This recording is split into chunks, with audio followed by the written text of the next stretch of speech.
พี่น้องมันนี่ก็มือปู้ยำแรงๆคำๆไปล่าหอยมึงทีมงานพุ่นน่ะ3 คนพี่น้องเอ้ยหมุดหอยดำหอยหอยคมหอยจูบบ้านเฮาเลยพี่น้องริมคลองริมเขื่อนพี่น้องเอ้ยพวกนี่มาอีชงอีชี่ผู้ใดเห็นกับทั้งไต่ทั้งเนื้อกดไลค์กดแชร์ให้มีกำลังใจเห็ดคลิปเบิ่งเอาทีมงานพวกมาแรงก็สิไปดำปลาต่อได้พี่น้องเลยนี่แหละสายเขื่อนตัวนี้แหละพี่น้องเอ้ยพวกเบิ่งเอาบอนห้าอยู่ห้ากินเรียบร้อยพี่น้องเลยเบิ่งเอามากับทีมงานมากับทีมงานหากินบ่มานบ้านนี้พี่น้องเลยทีมงานหากินมานเพิ่นเมื่อบาทแล้วเอามักยางเขาปลาตัวหมูตะเกงกะลีเนาะ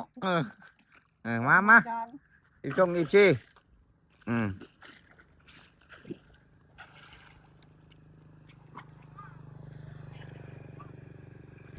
มาเบิ่งเอาพี่น้องมาติดตามกดไลค์และกดแชร์พี่น้องเอ้ยมาคอยก็จะเข็นมอเตอร์ไซค์นี่พี่น้องเอ้ยทีมงานลงคอยก็ชีรอริมพังได้พี่น้องเอ้ยเป็นคนมือกองพี่น้องมือกองพี่น้องเอ้ยคอยนี่กองเชียร์แม่นวะย่างกับกองเชียร์พี่น้องอ๋อบางทีมงานคอยเจนกะละมังขวัญมุนอ่ะว้าวไล่ใจห่างอีช่วงอีชีเห็นกับกดไลค์กดแชร์บาย